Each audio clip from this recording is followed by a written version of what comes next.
राजा की यह आज्ञा शिरोधार्य करके द्वारपाल ने मस्तक पर दोनों हाथ जोड़ लिए और उन अत्यंत दुर्जय तेजस्वी तापसों को वह राजभवन के भीतर ले आया। उन तपस्वी महात्माओं की संख्या 100 से अधिक थी। वे सब के सब अपने तेज से प्रकाशित हो रहे थे। उन सब ने राजभवन में प्रवेश किया और समस्त तीर्थों के जल से भरे हुए घड़ों के साथ बहुत से फल मूल लेकर श्री रामचंद्र जी को भेंट किए।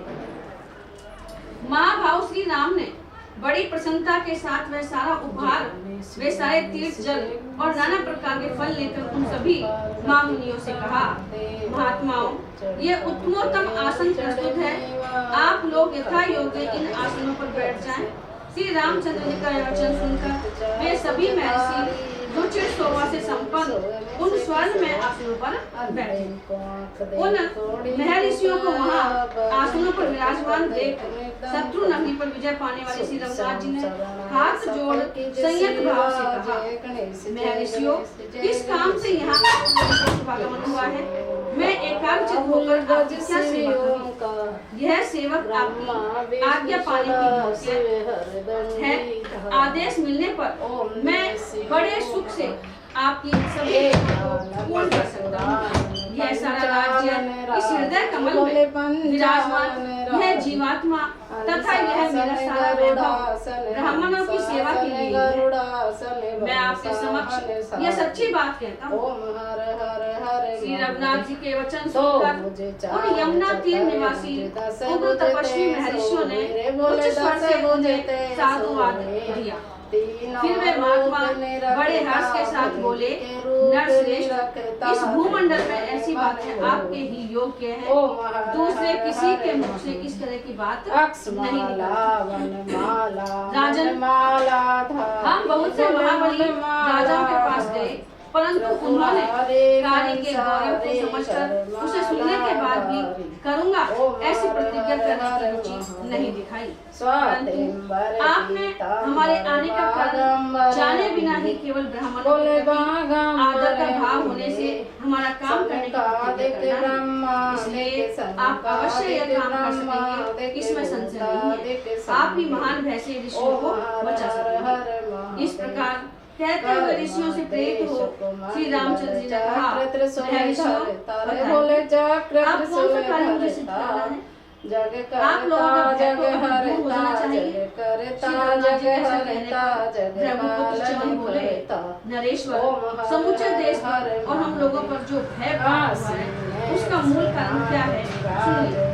राजन, पहले सतयुग में बड़ा वह लोला का ज्येष्ठ पुत्र था। उस महान असुर का नाम था मधु। वह बड़ा ही ब्राह्मण भक्त और शरणागत वत्सल था।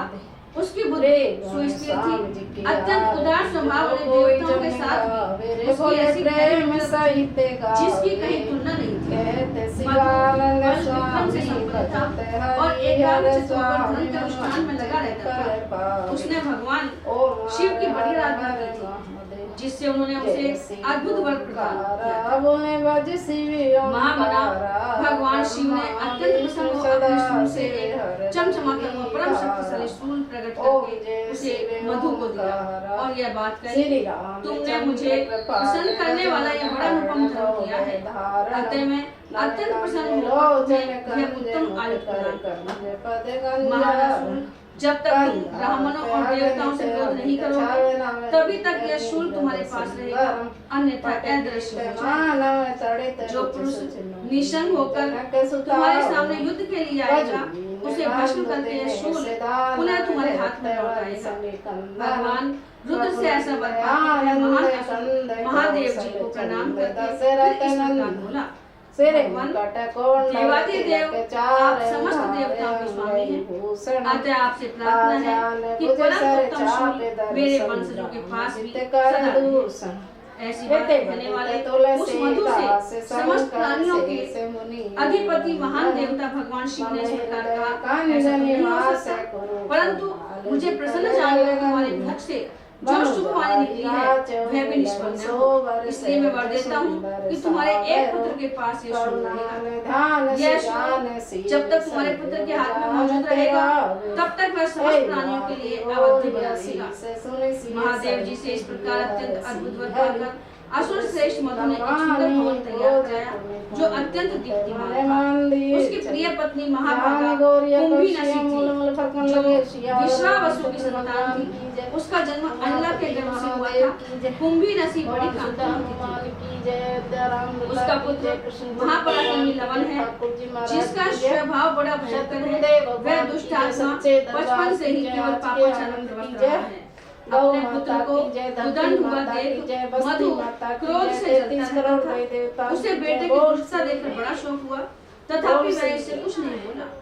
अंत में वह देश को छोड़कर समुद्र में रहने के लिए चला गया। चलते समय उसने वह शूल लवन को दे दिया और उसे वरदान की बात भी बता दी।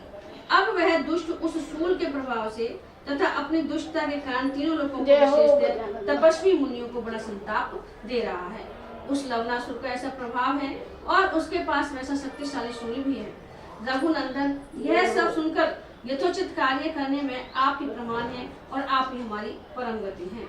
श्री राम आज से पहले भय से पीड़ित हुए ऋषि अनेक राजाओं के पास जाकर अभय की भिक्षा मांग चुके हैं परंतु वीर रघुवीर अब तक हमें कोई रक्षक नहीं मिला। तात हमने सुना है कि आपने सेना और सवारियों सहित रावण का संहार कर डाला है। इसलिए हम आप ही को अपनी रक्षा करने में समर्थ समझते हैं। भूतल पर दूसरे किसी राजा को नहीं। अतः हमारी इच्छा है कि आप भय से पीड़ित हुए महर्षियों की लवनासुर से रक्षा करें। बल विक्रम से संपन्न श्री राम इस प्रकार हमारे सामने जो भय का कारण उपस्थित हो गया है वह हमने आपके आगे निवेदन कर दिया है। आप इसे दूर करने में समर्थ हैं अतः हमारी अभिलाषा पूर्ण करें। ऋषियों के इस प्रकार कहने पर श्री रामचंद्र जी ने उनसे हाथ जोड़कर पूछा, लवनासुर क्या खाता है? उसका आचार व्यवहार कैसा है? रहने सहने का ढंग क्या है और वह कहाँ रहता है?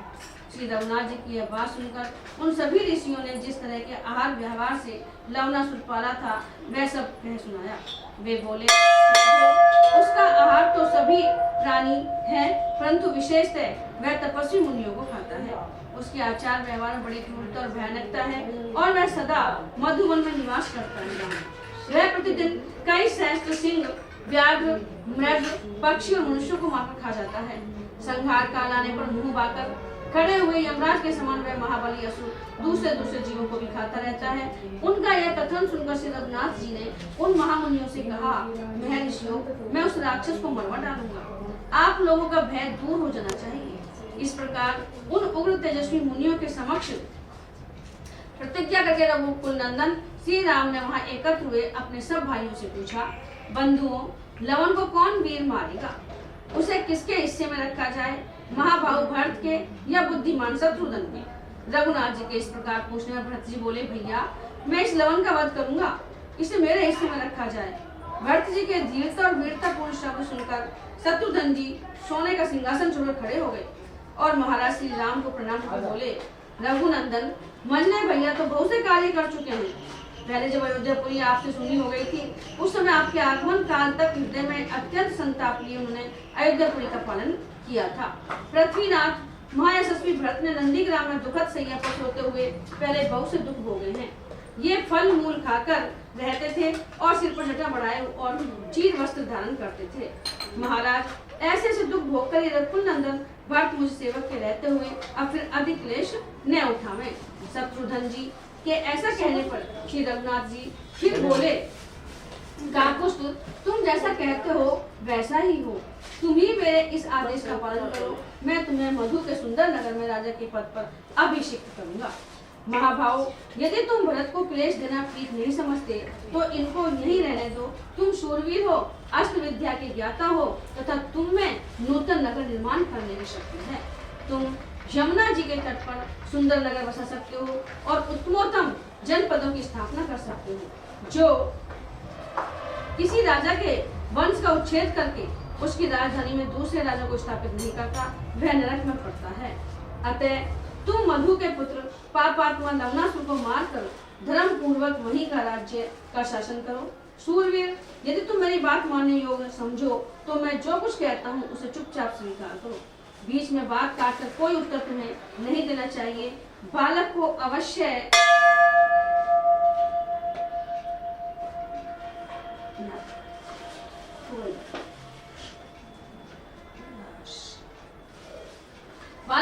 टॉफी ले जा खाए तुम, वो तो खावे ना है, बड़ा तो ले जा तुम। चार दिन अवश्य अपने बड़ों का आज्ञा का पालन करना चाहिए। शत्रुघ्न, वशिष्ठ आदि मुख्य ब्राह्मण विधि और मंत्रोच्चारण के साथ तुम्हारा अभिषेक करेंगे। मेरी आज्ञा से प्राप्त हुए इस अभिषेक को तुम स्वीकार करो। श्री रामचंद्र जी के ऐसा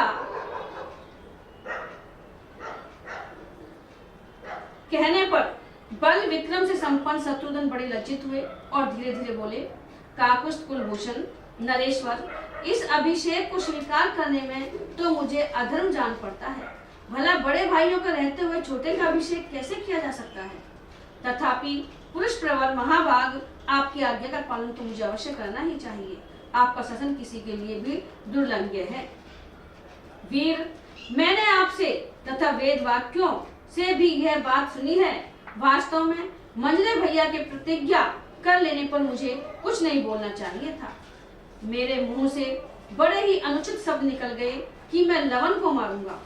पुरुषोत्तम, उस अनुचित कथन का ही परिणाम है कि मेरी इस प्रकार दुर्गति हो रही है। मुझे बड़ों के होते हुए अभिषिक्त होना पड़ता है। बड़े भाई के बोलने पर मुझे फिर कुछ उत्तर नहीं देना चाहिए था। अर्थात भैया भरत ने जब लवन को मारने का निर्णय कर लिया तब मुझे उसमें दखल नहीं देना चाहिए था, परंतु मैंने इस नियम का उल्लंघन किया, इसलिए आपने ऐसा राज्याभिषेक विषयक आदेश दे दिया जो स्वीकार कर लेने पर मेरे लिए अधर्म युक्त होने के कारण परलोक के लाभ से भी वंचित करने वाला है। तथापि आपकी आज्ञा मेरे लिए दुर्लंघ्य है, अतः मुझे इसको स्वीकार करना ही पड़ेगा। काकुस्थ, अब आपकी जो आज्ञा हो चुकी उसके विरुद्ध में दूसरा कोई उत्तर नहीं दूंगा। मानद, कहीं ऐसा न हो कि दूसरा कोई उत्तर देने पर मुझे इससे भी कठोर दंड भोगना पड़े। राजन, पुरुष प्रवर रघुनंदन, मैं आपकी इच्छा के अनुसार ही कार्य करूंगा, किंतु इसमें मेरे लिए जो अधर्म प्राप्त होता हो उसका नाश आप करें। सूरवीर महात्मा शत्रुघ्न के ऐसा कहने पर श्री रामचंद्र जी बड़े प्रसन्न हुए और भरत तथा लक्ष्मण आदि से बोले, तुम सब लोग बड़ी सावधानी के साथ राज्याभिषेक की सामग्री जुटाकर ले आओ। मैं अभी रघुकुल नंदन पुरुष सिंह शत्रुघ्न का अभिषेक करूंगा। काकुस्थ, मेरी आज्ञा से पुरोहित, वैदिक विद्वानों, ऋत्विजों तथा समस्त मंत्रियों को बुला लाओ। महाराज की आज्ञा पाकर महारथी भरत और लक्ष्मण आदि ने वैसा ही किया। वे पुरोहित जी को आगे करके अभिषेक की सामग्री साथ लिए राजभवन में आए। उनके साथ ही बहुत से राजा और ब्राह्मण भी वहां आ पहुंचे। तदंतर महात्मा शत्रुघ्न का वैभवशाली अभिषेक प्रारंभ हुआ, जो श्री रघुनाथ जी तथा समस्त पूर्ववासियों के हर्ष को बढ़ाने वाला था। जैसे पूर्व काल में इंद्र आदि देवताओं ने स्कंद का देव सेनापति के पद पर अभिषेक किया था, उसी तरह श्री राम आदि ने वहां शत्रुघ्न का राजा के पद पर अभिषेक किया। इस प्रकार अभिषेक होकर शत्रुघ्न जी सूर्य के समान सुशोभित हुए। क्लेश रहित कर्म करने वाले श्री राम के द्वारा जब शत्रुघ्न का राज्याभिषेक हुआ, तब उस नगर के निवासियों और बहुश्रुत ब्राह्मणों को बड़ी प्रसन्नता हुई। इस समय कौशल्या, सुमित्रा और केकई तथा राजभवन की अन्य राज महिलाओं ने मिलकर मंगल कार्य संपन्न किया। शत्रुघ्न जी का राज्याभिषेक होने से यमुना तीर निवासी महात्मा ऋषियों को यह निश्चय हो गया कि अब लवनासुर मारा गया।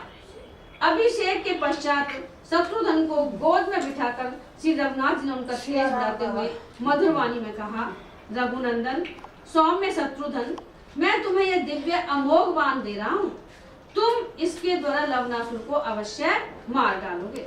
काकुस्थ, पिछले प्रलय काल में जब किसी से भी पराजित न होने वाले अजन्मा एवं दिव्य रूपधारी भगवान विष्णु महान एकार्णव के जल में शयन करते थे, उस समय उन्हें देवता और असुर कोई नहीं देख पाते थे।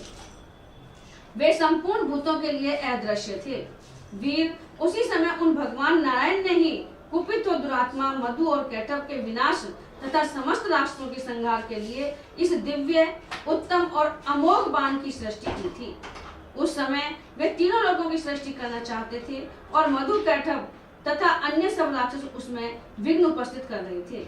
अतः भगवान ने इसी बाण से मधु और कैटभ दोनों को युद्ध में मारा था। इस मुख्य बाण से मधु और कैटभ दोनों को मारकर भगवान ने जीवों के कर्म फल भोग की सिद्धि के लिए विभिन्न लोकों की रचना की। शत्रुघ्न, पहले मैंने रावण का वध करने के लिए भी इस बाण का प्रयोग नहीं किया था, क्योंकि इसके द्वारा बहुत से प्राणियों के नष्ट हो जाने की आशंका थी। लवन के पास जो महात्मा महादेव जी का शत्रु विनाश के लिए दिया हुआ मधु का दिव्य, उत्तम एवं महान शूल है, उसका वह प्रतिदिन बारंबार पूजन करता है और उसे महल में ही गुप्त रूप से रखकर समस्त दिशाओं में जा जाकर अपने लिए उत्तम आहार का संग्रह करता है। जब कोई युद्ध की इच्छा रखकर उसे ललकारता है, तब वह राक्षस उस शूल को लेकर अपने विपक्षी को भस्म कर देता है। पुरुष सिंह, जिस समय वह शूल उसके पास न हो और वह नगर में भी न पहुंच सका हो, उसी समय पहले से ही नगर के द्वार पर जाकर अस्त्र शस्त्र धारण किए उसकी प्रतीक्षा में डटे रहो।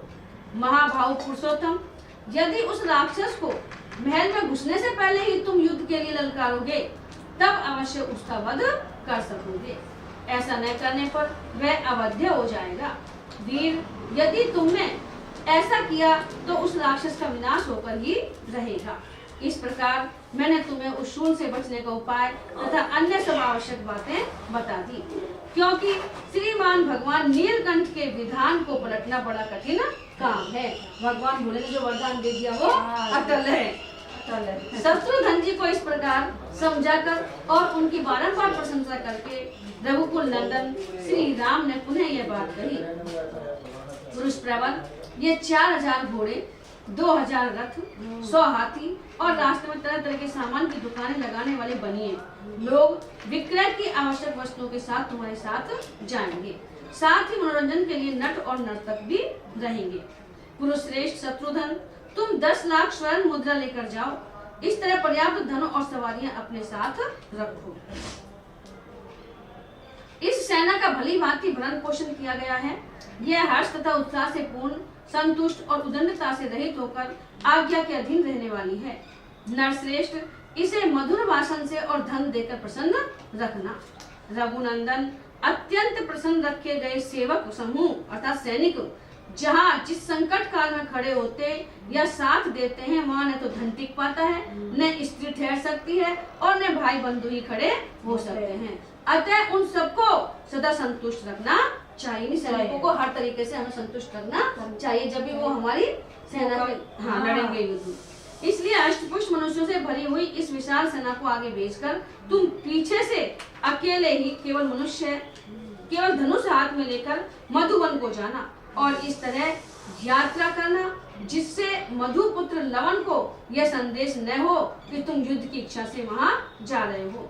तुम्हारी गतिविधि का उसे पता नहीं चलना चाहिए। पुरुषोत्तम, मैंने जो बताया है उसके सिवा उसकी मृत्यु का दूसरा कोई उपाय नहीं है, क्योंकि जो भी शूल सहित लवणासुर के दृष्टिपथ में आ जाता है वह अवश्य उसके द्वारा मारा जाता है। मतलब एक शूल दियो, त्रिशूल भगवान शिव जी ने या लवणासुर को, जब तक ये हाथ में जब तक तो कोई ना मार सके, अवध है।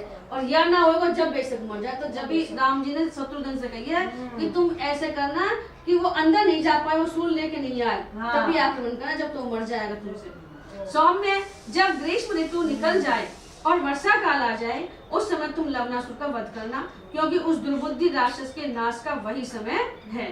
तुम्हारे सैनिक महर्षियों को आगे करके यहाँ से यात्रा करें, जिससे ग्रीष्म ऋतु बीतते बीतते गंगा जी को पार कर जाएं। शीघ्र पराक्रमी वीर, फिर सारी सेना को वहीं गंगा जी के तट पर ठहरा कर तुम धनुष मात्र लेकर पूरी सावधानी के साथ अकेले ही आगे जाना। श्री रामचंद्र जी के ऐसा कहने पर शत्रुघ्न जी ने अपने प्रधान सेनापतियों को बुलाया और इस प्रकार कहा, देखो, मार्ग में जहाँ जहाँ डेरा डालना है उन पड़ावों का निश्चय कर लिया गया है। तुम्हें वहीं निवास करना होगा। जहाँ भी ठहरो विरोध भाव को मन से निकाल दो, जिससे किसी को कष्ट न पहुंचे। इस प्रकार उन सेनापतियों को आज्ञा दे अपनी विशाल सेना को आगे भेजकर शत्रुघ्न ने कौशल्या सुमित्रा की को प्रणाम किया। तत्पश्चात श्री राम की परिक्रमा करके उनके चरणों में मस्तक झुकाया, फिर हाथ जोड़कर भरत और लक्ष्मण की भी वंदना की। तदंतर मन को संयम में रखकर शत्रुघ्न ने पुरोहित वशिष्ठ जी को नमस्कार किया। फिर श्री राम की आज्ञा ले उनकी परिक्रमा करके शत्रुओं को संताप देने वाले महाबली शत्रुघ्न अयोध्या से निकले। गजराजों और श्रेष्ठ अश्वों के समुदाय से भरी हुई विशाल सेना को आगे भेजकर रघुवंश की वृद्धि करने वाले शत्रुघ्न 1 मास तक महाराज श्री राम के पास ही रहे। उसके बाद उन्होंने वहां से प्रस्थान किया। महर्षि वाल्मीकि का शत्रुघ्न को सुदास पुत्र कलमाशपात की कथा सुनाना। अपनी सेना को आगे भेजकर अयोध्या में 1 मास रहने के पश्चात शत्रुघ्न अकेले ही वहां से मधुवन के मार्ग पर प्रसिद्ध हुए। वे बड़ी तेजी के साथ आगे बढ़ने लगे। रघुकुल को आनंदित करने वाले शूरवीर शत्रुघ्न रास्ते में 2 रात बिताकर तीसरे दिन महर्षि वाल्मीकि के पवित्र आश्रम पर जा पहुंचे। वह सबसे उत्तम वास स्थान था। वहां उन्होंने हाथ जोड़ मुनि श्रेष्ठ महात्मा वाल्मीकि को प्रणाम करके यह बात कही, भगवान, मैं अपने बड़े भाई श्री रघुनाथ जी के कार्य से इधर आया हूँ। आज रात को यहाँ ठहरना चाहता हूँ और कल सवेरे वरुण देव द्वारा पालित पश्चिम दिशा को चला जाऊंगा। शत्रुघ्न की यह बात सुनकर मुनिवर वाल्मीकि ने उन महात्मा को हंसते हुए उत्तर दिया, महायशस्वी वीर, तुम्हारा स्वागत है। सौम्य, यह आश्रम रघुवंशियों के लिए अपना ही घर है। यहाँ पर रघुवंशी लोग रुकते हैं। तुम निशंक होकर मेरी ओर से आसन, पाद और अर्घ्य स्वीकार करो। तब वह सत्कार ग्रहण करके शत्रुघ्न ने फल मूल का भोजन किया। इससे उन्हें बड़ी तृप्ति हुई। फल मूल खाकर वे महर्षि बोले, मुने, इस आश्रम के निकट जो है प्राचीन काल का यह यज्ञ वैभव यूप आदि उपकरण दिखाई देता है, किसका है? किस यजमान नरेश ने यहाँ यज्ञ किया था? उनका यह प्रश्न सुनकर वाल्मीकि जी ने कहा, शत्रुघ्न, पूर्व काल में जिस यजमान नरेश का यह यज्ञ मंडप रहा है उसे मैं बताता हूँ, सुनो। तुम्हारे पूर्वज राजा सुदास इस भूमंडल के स्वामी हो गए हैं। इन भोपाल के वीर सह मित्र सह नामक एक पुत्र हुआ सुदास के, जो बड़ा पराक्रमी और अत्यंत धर्मात्मा था। सुदास का वह सूरवीर पुत्र बाल्यावस्था में ही एक दिन शिकार खेलने के लिए वन में गया। वहां उसने 2 राक्षस देखे जो सब और बारंबार विचर रहे थे। वे दोनों घोर राक्षस बाघ का रूप धारण करके कई हजार मृगों को मारकर खा गए, फिर भी संतुष्ट नहीं हुए। उनके पेट नहीं भरे। सौदास ने उन दोनों राक्षसों को देखा, साथ ही उनके द्वारा मृग शून्य किए गए उस वन की अवस्था पर दृष्टिपात किया। इससे महान क्रोध से भर गए और उनमें से एक को विशाल बाण से मार डाला। एक को धराशायी करके वे पुरुष प्रवर सौदास निश्चिंत हो गए। उनका अमर्ष जाता रहा और वे उस मरे हुए राक्षस को देखने लगे। उस राक्षस के मरे हुए साथी को जब सौदास देख रहे थे, उस समय उनकी ओर दृष्टिपात करके उस दूसरे राक्षस ने मन ही मन घोर संताप किया और सौदास से इस प्रकार कहा, महापापी नरेश, तूने मेरे निरपराध साथी को मार डाला है, इसलिए मैं तुझसे भी इसका बदला लूंगा। ऐसा कहकर वह राक्षस वहीं अंतर्ध्यान हो गया और दीर्घ काल के पश्चात सुदास कुमार मित्र से अयोध्या के राजा हो गए। उन्हीं राजा मित्र से ने इस आश्रम के समीप अश्वमेघ नामक महायज्ञ का अनुष्ठान किया गया। महर्षि वशिष्ठ अपने तपोबल से उस यज्ञ की रक्षा करते हैं। उनका वह महान यज्ञ बहुत वर्षों तक वहां चलता रहा। वह भारी धन संपत्ति से संपन्न यज्ञ देवताओं के यज्ञ की समानता करता था। उस यज्ञ की समाप्ति होने पर पहले के वैर का स्मरण करने वाला वह राक्षस वशिष्ठ जी का रूप धारण करके राजा के पास आया। वो तो सब रूप धारण करे ना, कोई सभी, और इस प्रकार बोला, राजन, आज यज्ञ की समाप्ति का दिन है, अतः आज मुझे तुम शीघ्र ही मांस युक्त भोजन दो। इस विषय में कोई अन्यथा विचार नहीं करना चाहिए। वशिष्ठ जी को रूप धारण करते हैं ना, तो ब्राह्मण रूपधारी राक्षस की कही हुई बात सुनकर राजा ने रसोई बनाने में कुशल रसोइयों से कहा, तुम लोग आज शीघ्र ही मांस युक्त विषय तैयार करो और उसे ऐसा बनाओ जिससे स्वादिष्ट भोजन हो सके तथा मेरे गुरुदेव उससे संतुष्ट हो सके। महाराज की इस आज्ञा को सुनते ही रसोइयों के मन में बड़ी घबराहट पैदा हो गई। वह सोचने लगा, आज गुरुजी अभक्ष्य भक्षण को कैसे प्रवृत्त होंगे, यानी जो खाने योग्य पदार्थ नहीं है उसको भी कैसे खाएंगे। यह देख फिर उस राक्षस ने ही रसोइये का वेश बना लिया। पहले तो वशिष्ठ जी को वेश बनाया, फिर रसोइये का वेश बना लिया। जाने कि भाई वो महाराज वो चीजें खाना ही ना है तो अपन कैसे बनाएंगे, रसोइया भी जाने। तो उसने रसोई का रूप धारण कर लिया। उसने मनुष्य का मांस लाकर राजा को दे दिया और कहा, यह मांस युक्त अन्न एवं भविष्य लाया हूँ, यह बड़ा ही स्वादिष्ट है।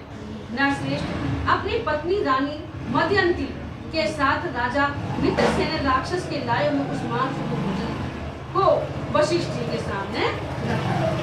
थाली में मानव मांस परोसा गया है।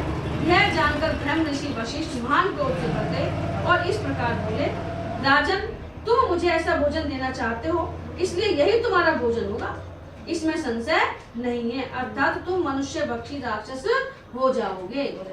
हाँ, यह सुनकर सौदास ने भी कुपित हो हाथ में जल ले लिया और वशिष्ठ मुनि को शाप देना आरंभ किया। तब तक उनकी पत्नी ने उन्हें रोक दिया। उस राक्षस की पत्नी ने वे बोली, राजन, भगवान वशिष्ठ मुनि हम सबके स्वामी हैं, अतः आप अपने देव तुल्य पुरोहित को बदले में शाप नहीं दे सकते। तब धर्मात्मा राजा ने तेज और बल से संपन्न उस क्रोध में जल को नीचे डाल दिया, उससे अपने दोनों पैरों को ही सींच लिया। ऐसा करने से राजा के दोनों पैर तत्काल चित्कबरे हो गए। तभी से महायशस्वी राजा सौदास कलमाशपाद, चित्कबरे पैर वाले, यानी सौदास का नाम दूसरा कलमाशपाद भी था। तो पैर कैसे हो गया उनका, चित्कबरा हो गया। हाँ, तो चित्कबरे पैर वालों को कलमाशपाद कहते हैं, हो गए और उसी नाम से उनकी ख्याति हुई।